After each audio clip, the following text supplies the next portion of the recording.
Salut les imos. Bon, ça faisait un petit moment que j'avais pas publié de vidéo parce que beaucoup de choses durant ce mois de mai, pas mal de déplacements et pas mal d'occupations avec un nouvel habitant à la maison. Voilà, petit chien hein, qui a investi nos locaux récemment. Allez, aujourd'hui je vais vous parler d'un sujet qui m'interpelle et avec lequel j'ai eu pas mal de questions et pas mal de surprises.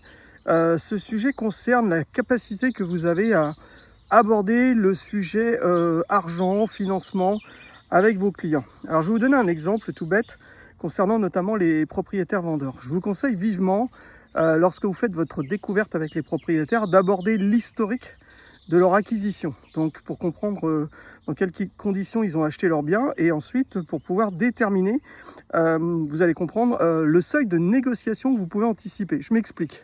Vous allez demander à vos propriétaires quand est-ce qu'ils ont acheté ce bien et vous allez leur demander aussi s'ils l'ont financé paiement comptant ou à l'aide d'un emprunt. Donc faites bien une alternative. Est-ce que vous l'avez payé comptant ou avec un financement? L'idée, c'est de comprendre donc comment ils l'ont acquis et derrière de comprendre s'il y a un capital restant dû sur ce financement. Donc c'est là que le bas blesse et c'est là que souvent on a du mal à aborder le sujet. Donc moi, ce que je vous recommande, c'est d'aborder le sujet non pas avec des montants, c'est-à-dire combien devez-vous encore à la banque, mais plutôt en pourcentage. Donc demandez à vos clients vendeurs si on considère ce que vous devez encore rembourser à la banque, est-ce que vous avez soldé au moins 50% de votre emprunt, plutôt 80-90% de l'emprunt ou la totalité de l'emprunt. Donc le client va vous répondre, j'ai soldé 50% par exemple de l'emprunt. Ça veut dire que vous savez qu'il reste 50% à rembourser. À partir de ce moment-là, vous savez aussi si en cas de négociation, vous aurez de la marge ou pas. Je m'explique, un propriétaire qui, lui, a financé paiement comptant, il ne doit rien à sa banque, ou qui a remboursé son emprunt, sera beaucoup plus souple, en théorie, s'il y a une négociation. Il aura un peu plus de facilité à accepter une offre, peut-être légèrement en dessous ou largement en dessous du prix qu'il escomptait.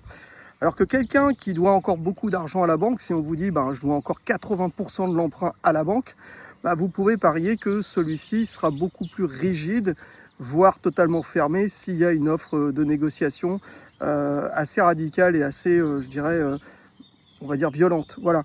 Ça vous laisse prévoir la suite lorsque vous aurez des acheteurs potentiels sur un bien et qui vont vous faire une proposition, sachant que votre propriétaire ne doit plus rien à la banque. Vous aurez peut-être plus de facilité à faire passer une proposition donc un peu plus basse que ce que le propriétaire attendait.